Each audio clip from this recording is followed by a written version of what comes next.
Screen दिख रही है आपको? Yes sir. ठीक, चलिए शुरू करते हैं कंपनी लॉ।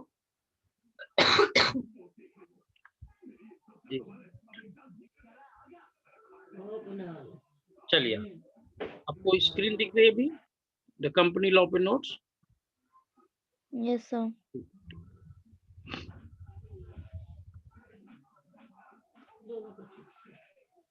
हम अब आपको बता रहे हैं इफेक्ट्स ऑफ रजिस्ट्रेशन, ठीक है? Yes sir. रजिस्ट्रेशन का इफेक्ट क्या होगा, यानी जब कंपनी बन जाएगी तो क्या होगा। कंपनी का रजिस्ट्रेशन का मतलब होता है कंपनी का इनकॉर्पोरेशन, मतलब कंपनी का बर्थडे, ठीक है? तो इस लाइन को पढ़िए। After registration of A company it shall be capable of exercising all the function of an incorporated company under this act and having perpetual succession with power to acquire, hold and dispose of. कहने का मतलब जब company register हो जाती है तो यह एक सेपरेट लीगल एंटिटी बन जाती है और कानून की नजर में it is a legal person. मतलब बात को, कानून के नजर में कंपनी जो है वह एक लीगल पर्सन होगा। लीगल पर्सन तो क्या होगा? लीगल पर्सन का मतलब हुआ कंपनी दिखती नहीं है।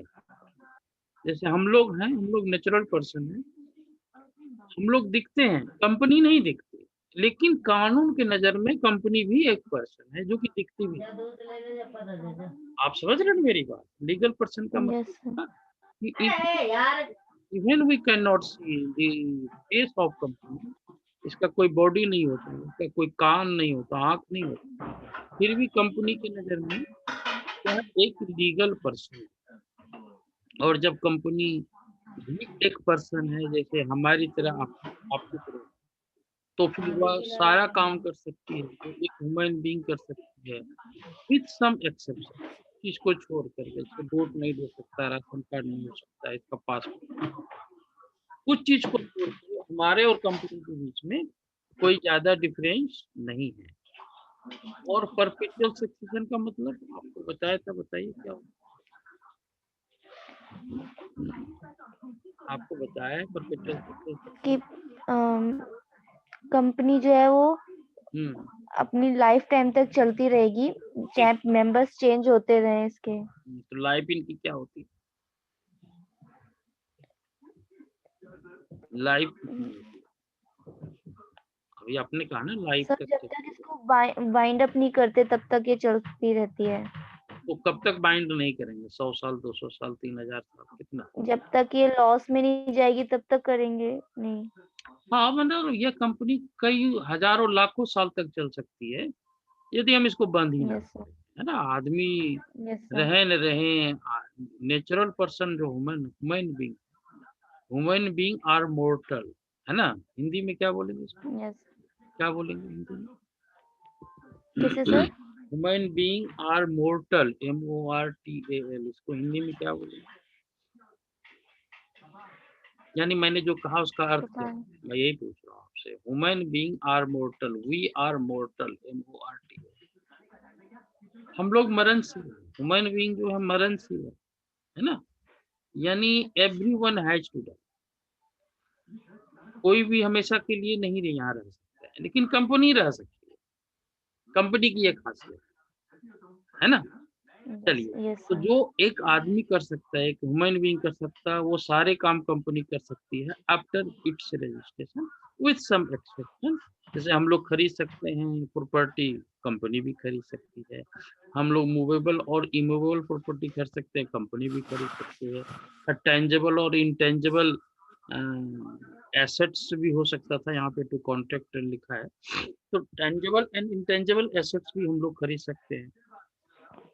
ये टेंजेबल एसेट्स क्या होता है, इंटेंजेबल एसेट्स क्या होता सर जिन एसेट्स को हम टच कर सकते हैं वो टेंजिबल एसेट्स होती हैं और जिनको नहीं टच कर सकते वो इंटेंजिबल एसेट्स होती है? हैं। दोनों का एक एक उदाहरण दीजिए। इंटेंजिबल एसेट्स में हमारी फर्नीचर, मशीनरी वगैरह, हाँ और इंटेंजिबल में हमारी कॉपीराइट्स, गुडविल। गुड, बहुत अच्छा। और चलिए, कॉपीराइट, गुडविल, ट्रेडमार्क, ट्रेडमार्क, है ना? ट्रेडमार्क। ठीक है, यस अच्छी सर। बात है। टेंथ है ना, ये सभी। तो जैसे हम लोग कांटेक्ट कर सकते हैं, कंपनी भी कांटेक्ट कर सकती है। जैसे हम लोग गलत करते हैं, हमारे ऊपर केस हो सकता है, कंपनी पे भी केस हो सकता है, कंपनी भी किसी दूसरे पे कर सकता है केस। तो ये सारे चीज यस सर। आ जाते हैं जब कंपनी रजिस्टर हो जाती है। फ्रॉम द डेट, हाँ बोलिए, कुछ पूछ रहे हैं क्या? No sir. ठीक है। From the date of incorporation mentioned in the certificate, the company becomes a legal person separate from the incorporated. यानी जिसने बनाया कंपनी को, उससे इसकी लीगल एंटिटी अलग हो जाती है। A company is on registration acquire a separate existence and law recognize it is a legal person separate and distinct from the member। मेरे ख्याल से इस पर बहुत चर्चा कर चुके हैं, ठीक है ना? ठीक है कि नहीं? Yes sir. हाँ। Memorandum of Association of the company is in fact its charter। Charter मतलब कॉन्स्टिट्यूशन, है ना? और यानी कॉन्स्टिट्यूशन है, और बताता है memorandum scope of the powers of the company which it has been established under the act। यानी मेमोरेंडम ऑफ एसोसिएशन जो है ये बताता है कि कंपनी क्या कर सकती है। स्कोप ऑफ द पावर यानी कंपनी क्या कर सकती है और क्या नहीं कर सकती है। क्या कौन सा एक्शन कंपनी के स्कोप के अंतर्गत आता है और कौन सा कंपनी के स्कोप के अंतर्गत नहीं आता। और इसमें हम यह कह सकते हैं कि कंपनी का ऑब्जेक्टिव कहाँ लिखा जाता है, मेमोरेंडम में या एसोसिएशन, है ना, मेमोरेंडम में या आर्टिकल। कंपनी का ऑब्जेक्टिव कहाँ लिखते हैं, मेमोरेंडम ऑफ एसोसिएशन। सर हाँ मेमोरेंडम ऑफ एसोसिएशन में। ठीक है। तो अब वहां पे आपने ऑब्जेक्ट लिखा है, तो उस ऑब्जेक्ट को पूरा करने के लिए जो कुछ भी आप कर सकते हैं सब आपके स्कोप के अंतर्गत आएगा। और उस ऑब्जेक्टिव को पूरा करने के लिए जो काम की जरूरत नहीं है वो आप काम कर रहे हैं, तो वो आपके स्कोप से बाहर है। समझ रहे हैं? मान यस लेते सर। हैं कि आप, है ना, या कोई भी पब्लिक टीसीएस के साथ नमक खरीदने का व्यापार कॉन्ट्रैक्ट कर रहे हैं। टीसीएस समझते हैं क्या है? No sir. Tata consultancy service इसको कहते हैं। ये देश विदेश में सॉफ्टवेयर बनाती है। आपके जो सीए इंस्टीट्यूट का जो सॉफ्टवेयर है वो टाटा बनाती यस सर। है। ये जो आप ओके सॉफ्टवेयर सर। यूज करते हैं, जो सीए इंस्टीट्यूट की जो है, कुछ सॉफ्टवेयर टाटा ने बनाया है। उतना सारे के बारे में पता नहीं, लेकिन कुछ सॉफ्टवेयर जो टाटा कंसल्टेंसी ने बनाया है। और ओके आपको सर। पता है टाटा साल्ट भी मिलता है, टाटा नमक मिलता है, पता है? यस सर, टोटल सर ये तो पता था सर। मिलता है, लेकिन कंपनी अलग अलग है। जो टीसीएस है वो सॉफ्टवेयर कंपनी बनाता है, ठीक है ना? और यस सर। टाटा भी कंपनी बनाती है, लेकिन वो टाटा टीसीएस नहीं है, कोई दूसरी कंपनी है जो मुझे भी नहीं पता कि जो टाटा नमक खाते हैं उस कंपनी का नाम क्या है। लेकिन टीसीएस तो निश्चित रूप से नहीं होगा, क्योंकि यह तो सॉफ्टवेयर में डील करती है। तो टीसीएस के साथ ओके सर। कोई यदि नमक खरीदने का व्यापार करते हैं या नमक का रॉ मटेरियल जिससे बनता है उसका व्यापार करता है, तो यह टीसीएस के स्कोप के अंतर्गत आएगा या नहीं आएगा? ये सर नहीं आएगा। नहीं आएगा। तो जो करने कंपनी ये काम नहीं कर सकती है, इसका मतलब यही है ना। Yes sir. TCS yes sir. Company जो है नमक बेचने के लिए कॉन्ट्रैक्ट तो नहीं कर सकती, और आप उसके बावजूद भी आप करते हैं, तो यह आपके स्कोप से बाहर है। और कोई भी काम स्कोप से अगर बाहर है तो उसको हम कहते हैं कि ये अल्ट्रा वायरस। अल्ट्रा वायरस मतलब जो कानून के दायरे से बाहर है, कंपनी जो काम कर सकती है उसके दायरे से बाहर है। और अल्ट्रा वायरस है तो फिर यह कॉन्ट्रैक्ट शुरू से फ्रॉम द बिगिनिंग जो है इट इज वॉइड, यह वॉइड है और इसको लागू नहीं किया जा सकता। आगे इसके बारे में चर्चा भी करेंगे। It is the very foundation on which the whole edifice या building of the company. Memorandum of association जो है वह मेन फाउंडेशन है जिस पर पूरी बिल्डिंग कंपनी की खड़ी होती है। कहने का मतलब मेमोरेंडम एसोसिएशन में ही आप ऑब्जेक्ट लिखते हैं तो बिल्डिंग तो उसी पर खड़ी होगी ना। जो ऑब्जेक्ट आपने बनाया है कंपनी वही तो काम कर सकती है ना। जो ऑब्जेक्ट उस ऑब्जेक्ट के लिए जो काम जरूरी नहीं है वो काम नहीं कर सकती है कंपनी। और करती अगर है, अगर करने देखिए कंपनी तो खुद काम नहीं कर सकती है, इसके लिए इसको ह्यूमन बीइंग की जरूरत तो होती ही है कंपनी को काम करने के लिए। कंपनी का खिड़की और पंखा तो काम करेगा नहीं कुछ, तो आदमी की तो जरूरत होती है। तो कंपनी के बिहाफ पे जो लोग हैं वो उसको वही करनी चाहिए ना जो उसके स्कोप में है। उससे बाहर जाके अगर कंपनी के एम्प्लॉय या ऑफिसर करते हैं तो इसके लिए कंपनी रिस्पॉन्सिबल कहाँ? वो व्यक्ति रिस्पॉन्सिबल होगा जो वो कर रहा है। कंपनी थोड़ी कहता है कि मेरे स्कोप से बाहर तुम काम, है ना। तो उस अल्ट्रा वायरस होगा और वो वाइड होगा। तो कॉन्ट्रैक्ट एक्ट 1872 में आप पढ़े होंगे। कॉन्ट्रैक्ट 3 प्रकार का हो सकता है, एक वैलिड कॉन्ट्रैक्ट है, एक वाइड कॉन्ट्रैक्ट है, एक वाइडेबल कॉन्ट्रैक्ट। तीनों के बारे में मुझे बताइए। ये सब पढ़ा है। हाँ बताइए, वैलिड कॉन्ट्रैक्ट, वाइड कॉन्ट्रैक्ट और वाइडेबल कॉन्ट्रैक्ट ये क्या होता है? वैलिड कॉन्ट्रैक्ट्स वो कॉन्ट्रैक्ट होते हैं जो मतलब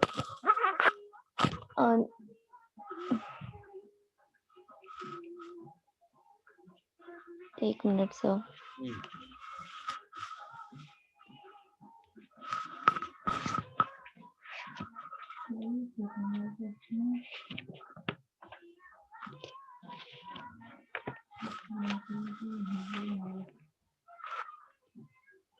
सर जो मतलब असेंशियल एलिमेंट्स होते हैं वैलिड कॉन्ट्रैक्ट्स के वो सारे उसमें होते हैं। तो उसे वैलिड कॉन्ट्रैक्ट्स कहते हैं। और अगर कोई कॉन्ट्रैक्ट है जो कि लॉ के द्वारा फॉरबिडेड है, मतलब उसको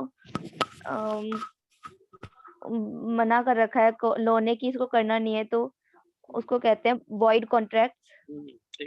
और वॉइडेबल वॉइडेबल कॉन्ट्रैक्ट्स वो कॉन्ट्रैक्ट्स होते हैं जो कि इन्फोर्सिबल बाय द लॉ नहीं होते। एक पार्टी की मतलब एक पार्टी की तरफ से इन्फोर्सिबल बाय लॉ होते हैं पर दूसरी पार्टी की तरफ से इन्फोर्सिबल बाय लॉ नहीं होते हैं। ठीक, चलिए अब मेरी बात सुनो। वैलिड कॉन्ट्रैक्ट आप लिखो, ये लिखो इस लाइन को लिखिए, बड़ी सुंदर लाइन है, लिखिए। Yes sir. आप लिखिए valid contract is that contract. इसको चर्चा कॉन्ट्रैक्ट एक्ट में भी होगी इसकी। Valid contract is that contract which is enforceable by the court by the court of law. Which is enforceable by the court of law. Court of law, है ना। तो ये लाइन सुंदर लाइन है। ये मतलब एक ही लाइन है लेकिन सब चीज बोल दिया कि भाई अगर तुम बात नहीं मानोगे तो दूसरा बंदा कोर्ट जा सकता है और कोर्ट के द्वारा फिर तुमसे बात को मनवाएगा। ये वैलिड कॉन्ट्रैक्ट। और वाइड का मतलब ये हुआ कि इसमें वैलिडिटी ही कभी नहीं है, ये शुरू से ही वाइड है, यानी इसमें वैलिडिटी के जो फीचर्स वो कभी आए ही नहीं, तो इसको वाइड कहते हैं जो शुरू से ही वाइड है। और वाइडेबल मीन वाइडेबल कॉन्ट्रैक्ट के बारे में आप लिखा रहा हूँ, लिखिए। Voidable contract is contract. Voidable contract is a contract Voidable contract is a contract which is enforceable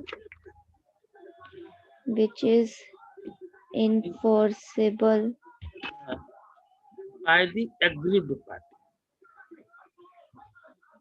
By the aggrieved party.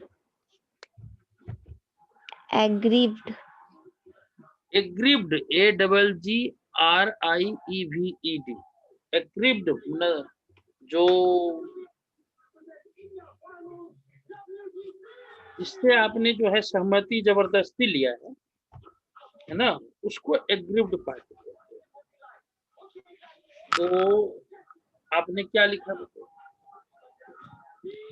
void contract is a contract which is enforceable by the बोला है, voidable बोला है। yes voidable contracts हाँ, is voidable contract is a contract which is enforceable by the law by the aggrieved party. Aggrieved का Yes. Spelling क्या लिखा? AGGRIBIED. मैं बोल रहा हूँ, आप उसको ठीक कीजिए। Yes, sir. AGGRIEVED, EVED। ठीक है सर। ठीक है, यस सर। तो ये हो गया। अब आगे बढ़ते हैं, objective of registering of memorandum. ठीक है, यस सर। तो पढ़िए और हमको मीनिंग बताइए।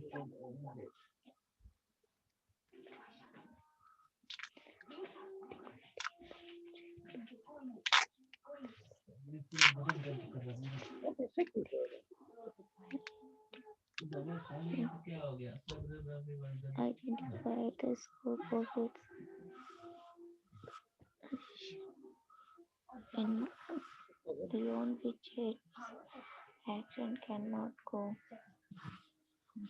It is certain object of which the company is formed and therefore identify the scope of its actions beyond which its action cannot go. ये जीत के लिए जा रहे हैं ना, उसमें उन्हें एक ही हीरा मिलता है और जहाँ जीतते हैं ना उसमें 4 वैसे ही 5-6 हीरे होते हैं।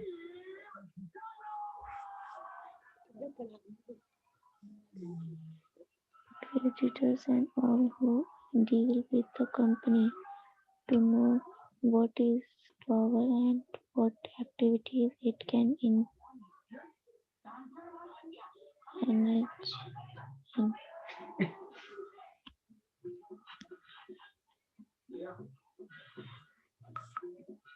सर स्क्रीन नहीं आ रही। स्क्रीन नहीं आ रही है? एक मिनट। Yes sir.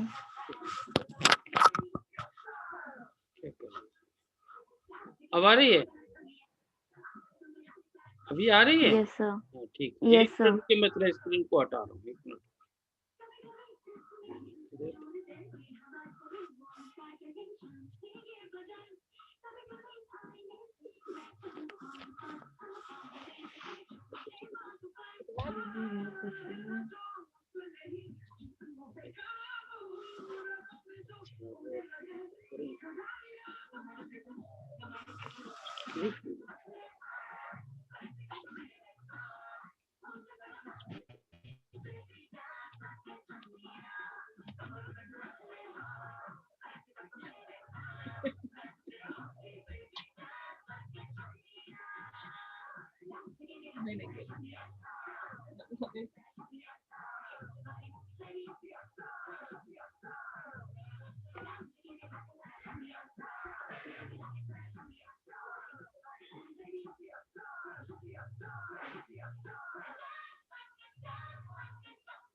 ये मिलाइए, एग्रीव्ड का स्पेलिंग ठीक है? Yes sir. ठीक, आगे बढ़। तो हम लोग बात कर रहे हैं objective of registering of memorandum of association. इसका क्या मतलब है कि मेमोरेंडम ऑफ एसोसिएशन को हम क्यों रजिस्टर कराते हैं, उसके पीछे क्या होती है? Yes sir. तो रजिस्टर कब कराते हैं? At the time of incorporation. कहता है it contains the objective for which the company is formed and therefore identify the scope of its operation beyond which its action cannot go। कहता है memorandum उसमें objective रहते हैं जिसके लिए company बनती है, इसलिए इसके स्कोप ऑफ ऑपरेशन, ऑपरेशन मतलब एक्टिविटी, उसको आइडेंटिफाई करता है कि यह इनके कौन से काम इस कर सकता है और कौन सा काम नहीं कर सकता है। ठीक बात। दूसरा, it enables shareholders, creditors and all those who deal with the company to know what its power are and what activities it can use। वही बात लिखी है कि इसके जो शेयर होल्डर्स है, क्रेडिटर्स, क्रेडिटर्स किसको कहते हैं? जिनकी लायबिलिटी पे करनी होती है। नहीं ठीक से और समझाइए। वो तो आउटसाइड क्रेडिटर्स कैसे बनते हैं? क्रेडिटर्स कैसे बनते हैं?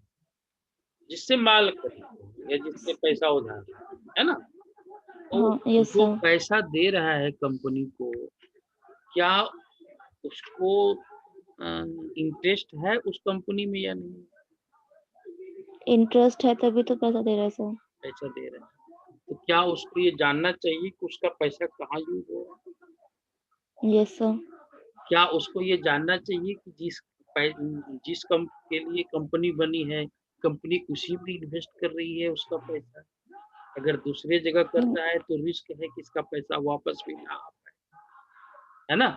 तो ये सब आप कैसे जानेंगे? जब मेमोरेंडम को स्टडी करेंगे आप, तभी आप देख पाएंगे कि कंपनी का ऑब्जेक्टिव क्या है और आपसे जो माल खरीदा जा रहा है क्या उसी ऑब्जेक्टिव के लिए उस माल की जरूरत है कि नहीं। ठीक ना? टीसीएस यदि कोई माल खरीदता है, गुड्स खरीदा जा सकता है, ऑफिशियल पर्पस है, पेपर है, पेंसिल है, वो खरीदा जा सकता है ना। इसके अलावे वो आलू चना खरीदने लगे तो क्या उसके स्कोप के अंतर्गत आएगा क्या टीसीएस में? आलू खरीद रहा है, गेहूं खरीद रहा है, नहीं है। तो जो आलू बेच रहा है उसको केयरफुल रहना चाहिए कि तुम्हारा पैसा आएगा कि नहीं आएगा वापस, क्योंकि तुम जिसके साथ व्यापार कर रहे हो उसका ये स्कोप ही नहीं है, वो उसका अधिकार ही नहीं उस कंपनी को ये काम करना। ठीक ना? तो आगे बढ़ते। मेमोरेंडम जो है पब्लिक डॉक्यूमेंट होता है। पब्लिक डॉक्यूमेंट का मतलब क्या है? कि कोई भी पर्सन इसे देख सकता है। तो every person entering into a contract with a company is presumed to have the knowledge of the conditions contained therein।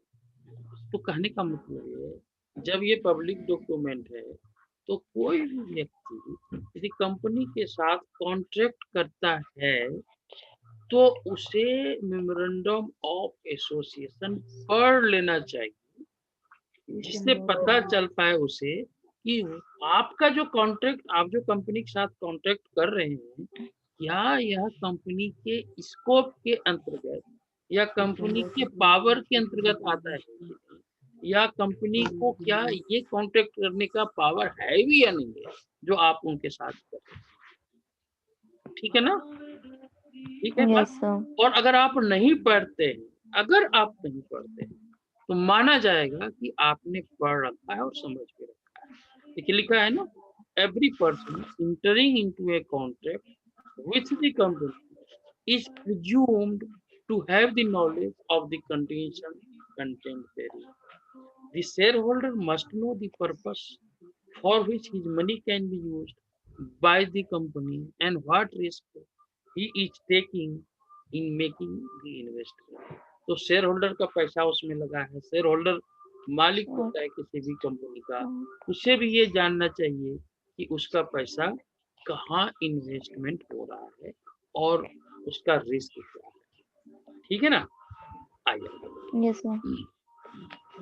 A company cannot depart। Depart का मतलब क्या होता है? इस लाइन डिपार्ट का पहले मतलब समझेंगे, उसके बाद ही इस लाइन का मतलब समझ में आएगा। डिपार्ट में भाग, डिपार्ट का मतलब होता है डिविएट होना, और डिविएट होने का मतलब होता है आप जिस रास्ते पे हैं उससे अलग चल रहे हैं, समझ रहे हैं ना? जैसे Yes, sir. लाइन का मतलब हुआ a company can not depart from the provision content in the memorandum however imperative may be necessary for the departure। अब इस लाइन को मतलब देखिए, कहता है कंपनी जो है वह डेविएट नहीं हो सकती है, उसमें चेंज नहीं हो सकता। मेमोरेंडम में जो प्रोविजन लिखा है उस प्रोविजन से थोड़ा सा भी चेंज नहीं हो सकता है, चाहे डिपार्चर कितनी भी जरूरी क्यों ना हो। समझे? नहीं समझे ना? Yes, sir. नहीं समझे? नहीं समझ Yes, sir. नहीं समझा।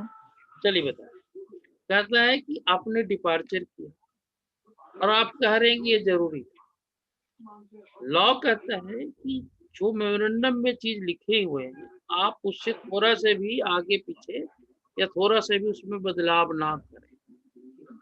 जो लिखा है आप उसी को फॉलो कीजिए, उसमें थोड़ी सी भी फ्लेक्सिबिलिटी पॉसिबल नहीं। समझ रहे बात? It cannot Yes, sir. enter into a contract or engage in any trade or business which is beyond the power confessed on it by the memorandum। कहता है कोई भी काम या ट्रेड या बिजनेस नहीं कर सकती है जो कंपनी के पावर में नहीं, या आप ये कह सकते हैं कि कंपनी के ऑब्जेक्टिव में जो बातें लिखी हुई है उससे रिलेटेड जो काम है सिर्फ वही कर सकती है, उसके अलावा कोई भी काम कंपनी नहीं कर सकती है।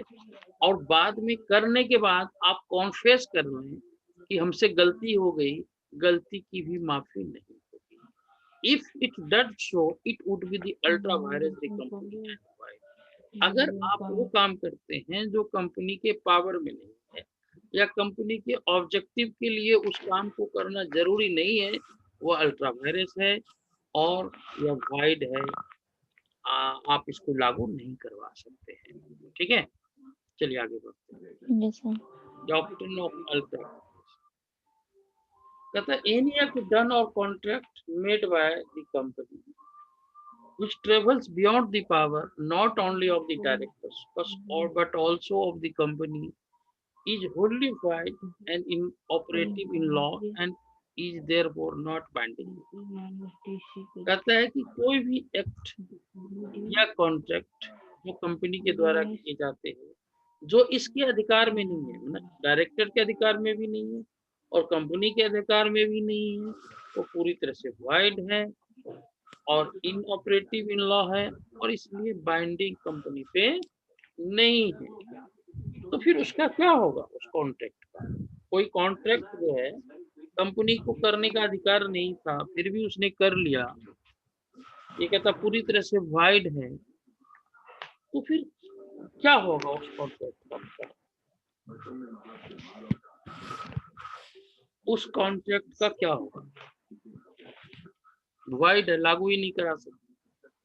कहने का मतलब हुआ in that situation the person who are doing the contract on behalf of the company is personally liable, not the company is liable, because company doesn't say you to make the contract which is beyond the power of the company. Even you can enter, if you enter which is not in the power of the company, you are personally liable. The company is not liable and company's assets is not liable to compensate the loss occurred by the other party। आप क्या समझे? आपने क्या समझा? जो कहा अभी क्या समझा? कंपनी के द्वारा जो भी मतलब लॉसेस वगैरह जो अकर्ड किए जाएंगे वो मेंबर्स नहीं करेंगे। मतलब कंपनी आपको तो कहती नहीं है गलत काम कीजिए, फिर भी आप कर रहे हैं, इसका मतलब आपका पर्सनल इंटरेस्ट है, पर्सनल फायदा है आपका, तो पर्सनल फायदे के लिए कर रहे हैं तो पर्सनली ही आप लायबल होंगे। तो वह व्यक्ति जो है कंपनी पे केस नहीं कर सकता। आप हाँ पर्सनली वो लायबल है, उसके लिए आप अदालत जा सकते हैं और जो इस कॉन्ट्रैक्ट को कर रहा है वो पर्सनली लायबल। देखिए, the impact of the doctrine of ultra vires is that company can neither be sued on an ultra virus transaction nor can it sue on it। इसका क्या मतलब है बताइए? इसका मतलब क्या हुआ मैं बताता हूँ। कहता है कोई भी है कोई ये डॉक्ट्रिन ऑफ अल्ट्रा वायरस का मतलब क्या हो, पहले ये बताइए। डॉक्ट्रिन ऑफ अल्ट्रा वायरस का मतलब क्या हो? पता नहीं सर। चलिए तो फिर इसको लिखते हैं, है ना? आप नहीं समझे Yes, तो sir. मेरी पर्सनल भाषा में लिखिए। पर्सनल लैंग्वेज समझते हैं? Yes sir. क्या क्या समझते? अपने वर्ड्स अपनी में जैसे भाषा, लिखवाते किताब हैं। की भाषा। Yes sir. किताब की भाषा जो है थोड़ी मुश्किल होती है ना? तो उसको यस हम सर। अभी लिख रहे हैं, मैं लिख रहा हूँ, आप उसको नोट करें।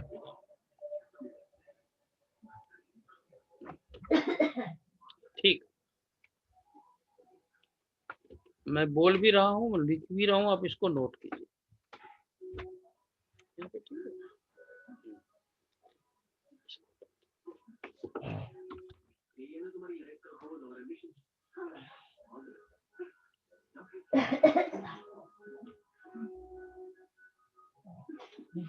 If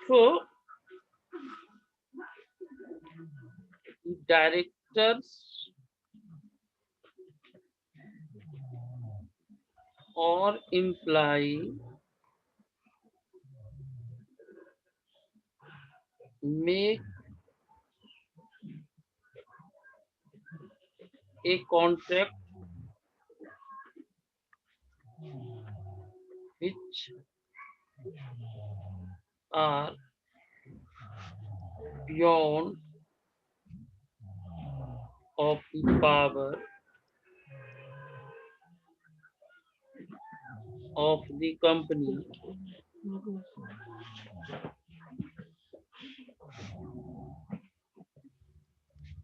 that contracts are ultra virus and it is void from the beginning।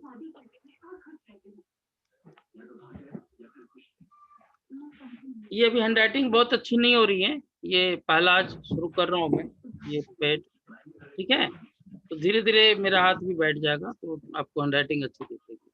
अब मैंने क्या लिखा है मैं पढ़ रहा हूँ, आप उसको लिखिए। इफ द डायरेक्टर और employ make a contract which are beyond of the power of the company, that contract are ultra virus and it is void from the beginning। ठीक है, लिख लिया यहाँ तक? Yes sir. अब इसका अब मतलब समझो ultra vires.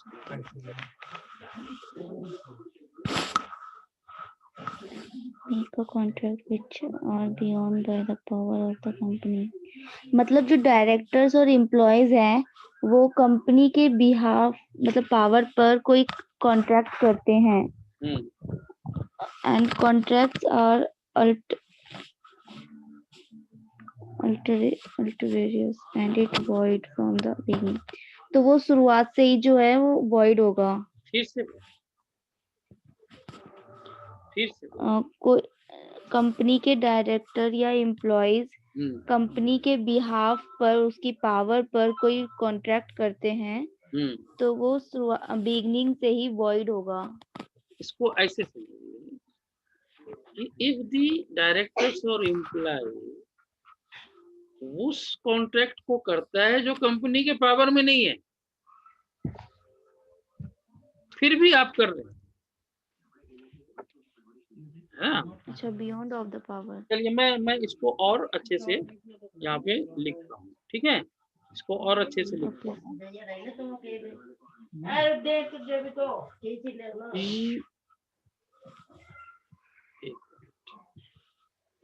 The contract which a company cannot do without, it is not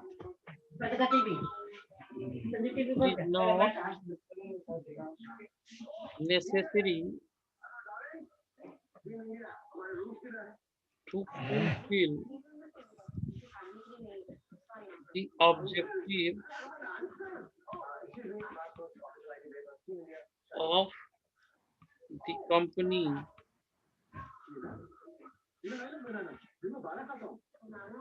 In other words,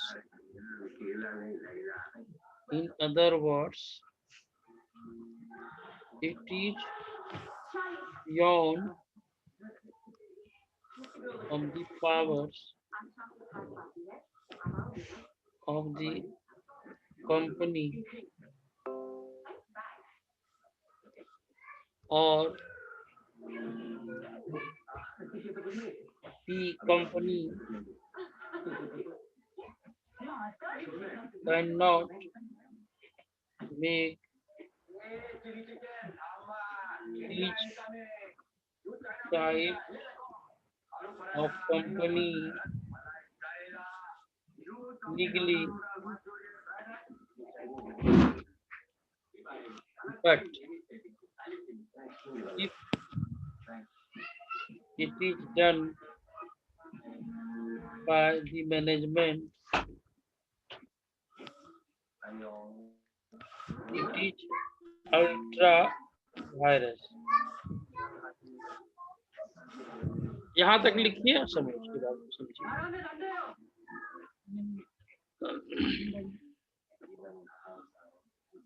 आपको दिक्कत आएगी तो बताइएगा, क्योंकि राइटिंग अभी थोड़ी सी अच्छी नहीं हो पाती। सर एक बार दोबारा से मैं पढ़ देता, सर रिपीट कर दीजिए एक बार। मैं पढ़ देता हूँ, आप उसको लिखिए। The contract which a company cannot do because it is not necessary to fulfill the objective of the company, full stop. In other words, it is beyond of the power of the company, or the company cannot do these types of contract. अच्छा, these types of contract है ना, this type of contract legally, company नहीं, गलत है। These types of contract legally, if it is done by the management, Yes, sir. it is ultra. क्या लिखा बोलिए, जरा मैं देखूं तो गलती तो नहीं। क्या लिखा बोलिए, आपने क्या लिखा बोलिए, पढ़िए। Yes sir, wait a minute. Yes sir, sir लिख रही थी। अच्छा, मैं इसलिए पूछ रहा हूँ ना, कोई गलती रहेगी तो इसको अभी ठीक कर लेंगे ना। हाँ बोलिए। The contract which a company cannot do become it is not necessary. Because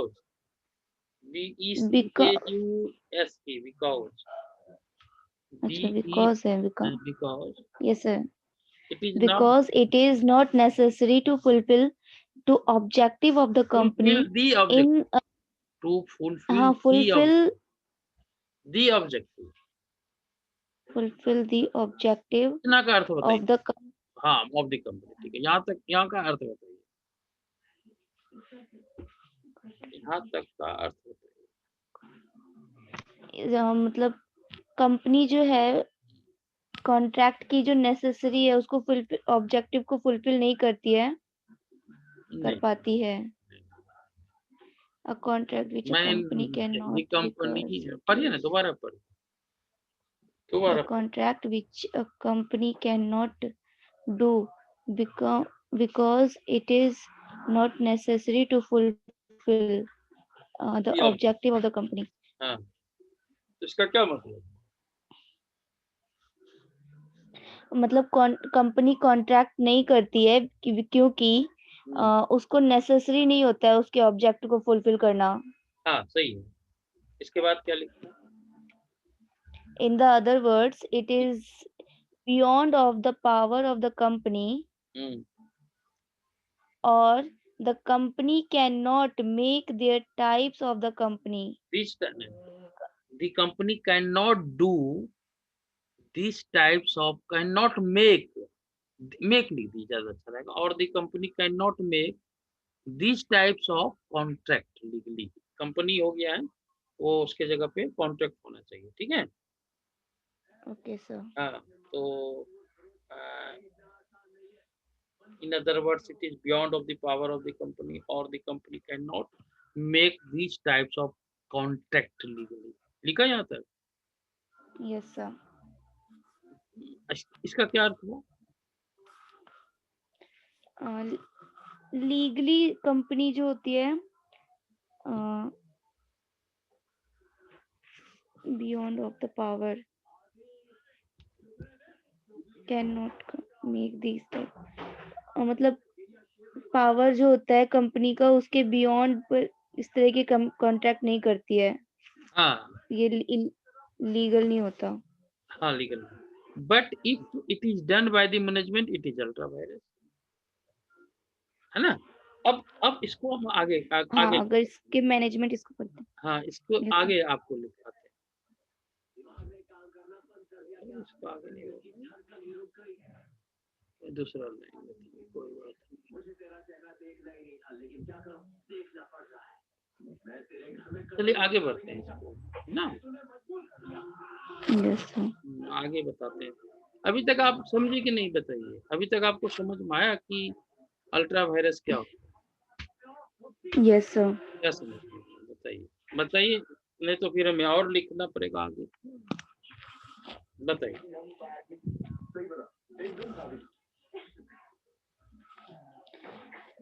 company ऐसे कॉन्ट्रैक्ट्स नहीं करती है जिनके ऑब्जेक्टिव को फुलफिल करना नेसेसरी हो, और जो कि कंपनी की बियॉन्ड हो, पावर के बियॉन्ड हो, मतलब जो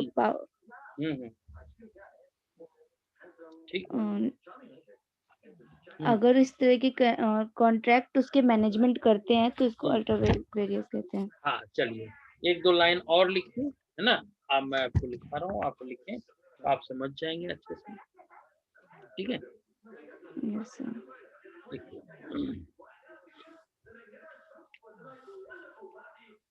The contract which yes sir is ultra virus are not enforceable against the company. Enforceable against? हाँ, against the company.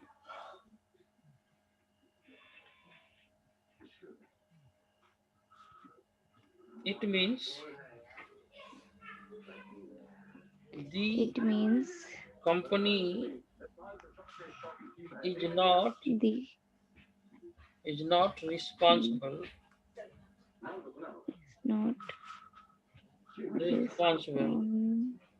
for these types of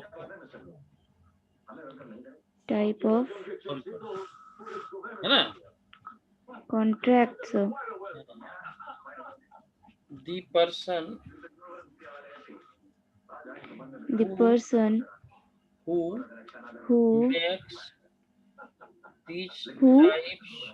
makes these types of contract on behalf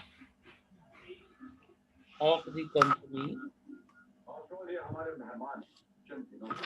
they are personally liable. ठीक है, आप इसको लिखिए और बताइए कि अभी तक भी आप समझे कि नहीं इसको। सर टाइप के बाद क्या है? Types of contract on behalf of the company, on behalf of the company, they are personally liable. they are personally personally liable. आप ultra vires, doctrine of ultra vires का मतलब अभी भी समझे कि नहीं? क्योंकि ये सभी जो मैं समझ के लिख रहा हूँ, किताब की भाषा थोड़ी समझनी मुश्किल होती है। Yes, sir. हाँ बताइए, The समझे contract क्या? which is not enforceable against the company, it means the company is not responsible for the contract. The person who make their type of contracts on behalf of the company, they are personally liable. They are personally Yes, liable. sir. They are Yes, sir. personally liable. Yes, sir. अब क्या हमको बताइए, आप हिंदी में बताइए मुझे कि ultra doctrine of ultra vires का मतलब क्या होता है?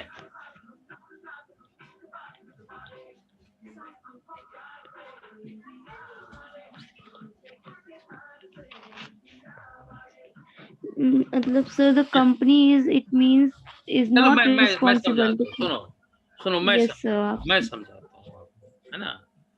मैं आपको समझाता हूँ। देखिए, यस सर।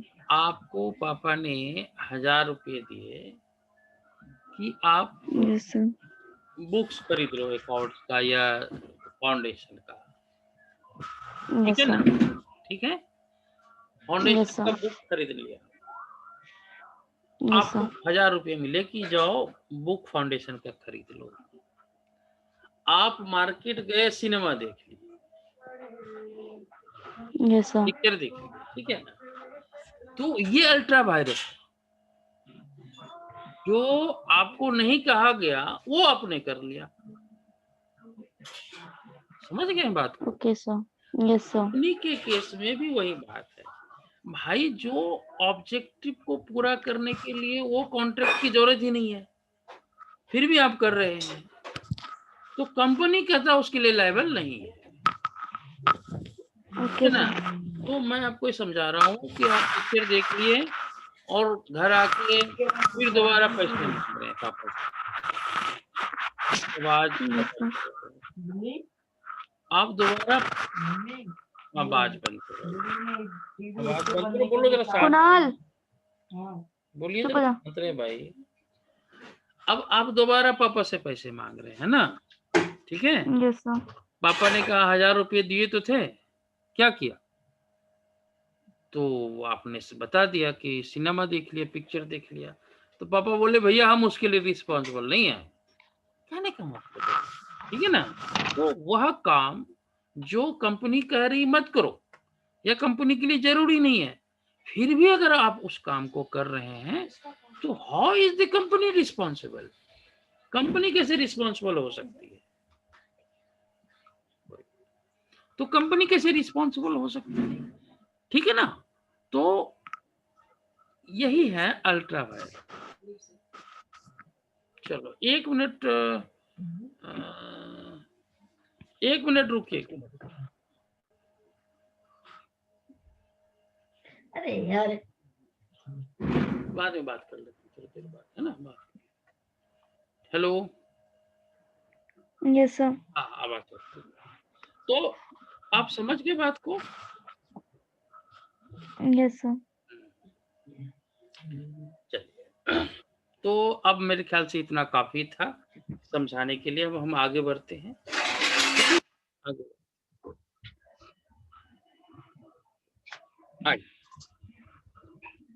एक एग्जाम्पल लिखिए दिया,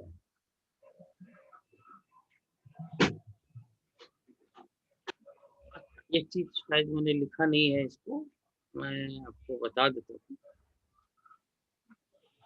The impact of the doctrine of ultra virus is that company can neither, यानी कंपनी पर मुकदमा नहीं कर सकते हैं, कंपनी भी आप पे मुकदमा नहीं कर सकती, क्योंकि मेमोरेंडम एक पब्लिक डॉक्यूमेंट है, it is open to the public inspection, therefore when one deals with the company one it is deemed to know about the powers of the company। इसलिए कोई भी व्यक्ति कंपनी के साथ यदि ट्रांजैक्शन कर रहा है तो ये मान के चला जाएगा कि कंपनी की पावर क्या है, वो उसके बारे में जानता है, और उसके बावजूद भी यदि आप कंपनी के साथ ट्रांजैक्शन कर रहे हैं तो कंपनी कैसे रिस्पॉन्सिबल होगी? आप आई बात आई यस सर। भाई देखो, memorandum yes sir. Public document है, तो आप पढ़ लीजिए ना कि जिस कंपनी का, इस कंपनी का ऑब्जेक्टिव क्या है और क्या उस ऑब्जेक्टिव को पूरा करने के लिए जो आप कॉन्ट्रैक्ट कर रहे हैं क्या वो जरूरी है क्या? अगर जरूरी नहीं है तो वो पावर नहीं है कंपनी को। उसके बावजूद भी अगर आप कंपनी के साथ ट्रांजैक्शन कर रहे हैं तो इसके लिए आप रिस्पॉन्सिबल होंगे, और जो व्यक्ति वो रिस्पॉन्सिबल है जो कंपनी के बिहाफ पे कर रहा है, कंपनी कंपनी तो रिस्पॉन्सिबल नहीं है, ठीक है ना? तो कंपनी के पावर्स में ये आता नहीं है, कंपनी के पावर से बियॉन्ड है। इतनी बात समझ में आ रही है आपको? आपको बात समझ, यस सर। आगे बढ़ते हैं। कहता है if you have supplied goods or perform service on such a contract or lent money you can not obtain payment or recover the money lent. कहता है कि यदि तुम माल देते हो या सर्विस कर देते हो कंपनी को इस तरह के सिचुएशन में जो कि अल्ट्रा वायरस है, तो आप पेमेंट कंपनी से नहीं मांग सकते। कंपनी से पेमेंट नहीं मांग सकते, मांगो उस बंदे से जिसने तुम्हारे साथ किया है। Company is not liable for the payment.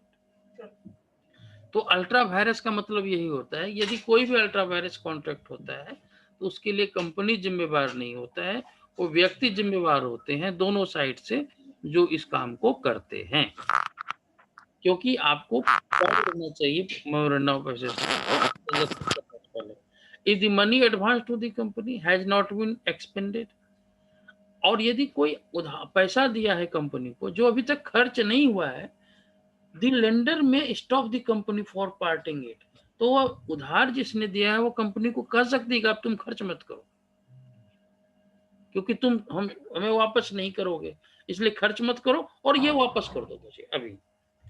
Thus, because the company does not become the owner of the company which is ultra virus, जो पैसा दिए हैं आप उसको रोकने का अधिकार है, आप उससे वापस मांग सकते हैं जो खर्च नहीं हुआ है, और जो खर्च हो गया उसके लिए कंपनी जिम्मेवार नहीं है। ठीक ना? Yes sir. Article of association के बारे में थोड़ी बात लिखें या पढ़ते हैं हम लोग। हमने बताया आपको आर्टिकल ऑफ एसोसिएशन के बारे में क्या होता है, बताइए। बताया है, अच्छा खासा बताया, बताइए। हाँ बताइए। सर इसमें रूल एंड रेगुलेशंस लिखी होती हैं कंपनी की। तो कंपनी के इंटरनल मैनेजमेंट क्या हो, कैसे होगा, कंपनी के आपस में जो ऑफिसर्स हैं उनके राइट ड्यूटीज क्या होंगे वो सब लिखे जाते हैं। तो हमने पहले भी बताया है कि ऑब्जेक्टिव जो लिखे जाते हैं मेमोरेंडम में उसको पूरा कैसे किया जाएगा यह आर्टिकल ऑफ एसोसिएशन में लिखा जाता है। ये इंटरनल रेगुलेशन की बात करता यस है। सर।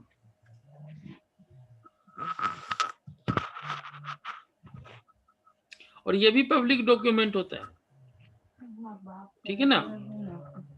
Yes sir.